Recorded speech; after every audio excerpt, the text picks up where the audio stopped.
You may be the best interior designer, the best architect, or the best kitchen remodeling specialist. But if you can't sell, your business is doomed to fail.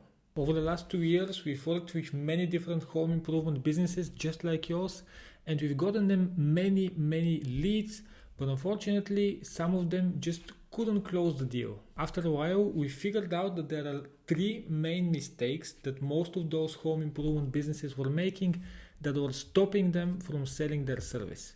The second one is so common that I'm sure that 99% of the businesses in this industry are doing it, and I'm sure that you're doing it as well. The first mistake is related to abundancy. What I mean by this? Most of the businesses out there do not have enough leads coming in on a monthly basis. Most of the businesses out there have 5 to 6 leads on average coming in each month. From these 5 or 6 leads, let's say that 1 or 2 will go to the offer stage, and eventually one of them might become a customer, or maybe they won't even become a customer. The problem here is that when you know that you only have a couple of chances each month to get a new project, that means that you're going to act differently. You'll be acting needy, you will be giving discounts, it will be sensed by people that you really want to close this deal and you don't really have any other choice, because actually you don't really have a choice. If you don't close the deal, then you might not be able to pay salaries next month, you may not be able to cover all your monthly expenses. So basically you're put in a situation where you just have to close those people. And whenever your mindset is about must close, then there is a much lower chance that you're actually going to close the deal. This may sound like a paradox to you, but it's proven to be right. When you don't have enough leads, you're going to be doing things that actually you shouldn't be doing just because you have to close the deal. Now, what needs to be changed here is that you just need to get more leads. You need to get a better lead flow. That would be through paid advertisement on Facebook and Instagram. That would be through ads on Google. It could be in many different ways, but you need to have more leads, because then when you have them, you'll be able to choose from each of those leads. Instead of 5 or 6 per month, you may have 30 different leads, and then you can just choose their projects. Let's say from 30 leads, 15 of them go to the offer stage, and then you can start offering them. You know that the first person might say no, but then you have the next person coming up on your calendar. You can pitch them as well. And then you have the next one and the next one. And then also you can start picking the projects based on what you like. If you don't like to do a certain thing, then you just reject this potential customer and you jump into the next one. Your hands are not tied. You have many more chances to close a deal that is actually beneficial to you and that you like. And now the second mistake is related to emails, and it's done by 99% of all home improvement business owners.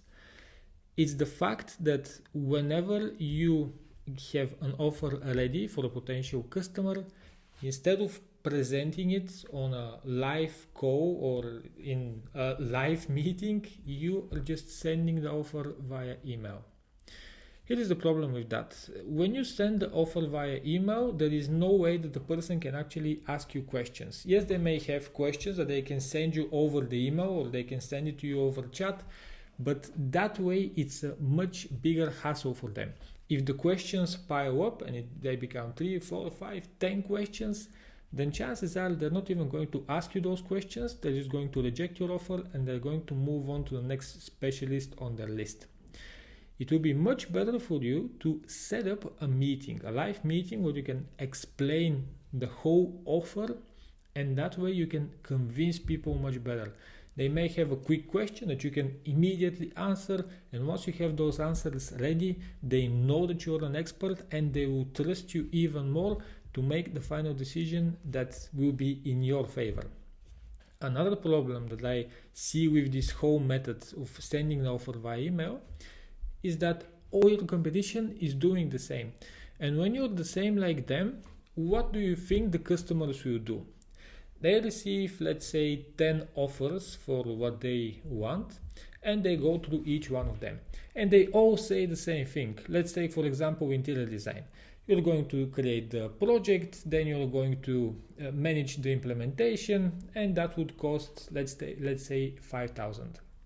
If it costs 5,000 and people go through that, and then they go into the next offer, and then again they see creating the idea project, then going into the managing of the project, and then again it says 5,000, but then the next offer it says 4,500, and they're all the same, they're all listing the same kinds of activities, and in the end the customer will only be looking at the price.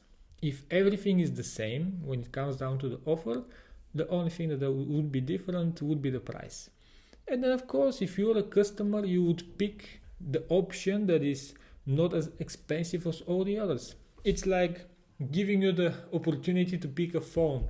Maybe you will not pick the most expensive phone, but you also maybe won't pick the least expensive phone, so you just pick something in the middle. But that shouldn't be about your service.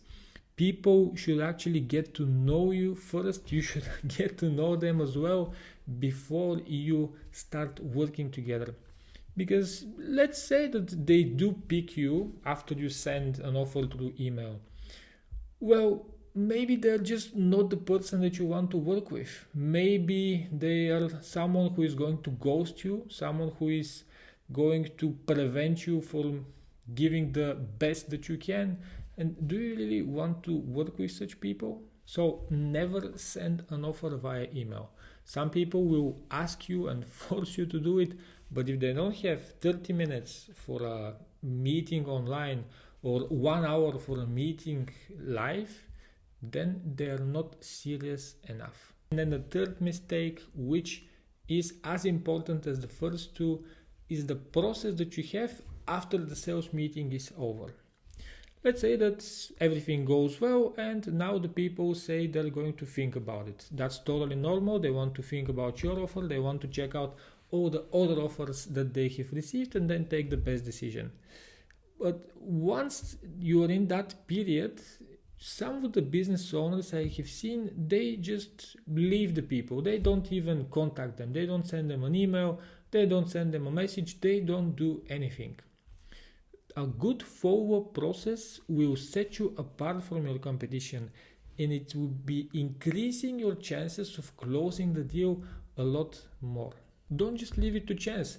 Send them a quick message, ask them if they have any questions about the offer. Then you can also give them some free value, you can give them some free resources. Maybe they mentioned something on the sales call and now you can implement that into the follow-up message.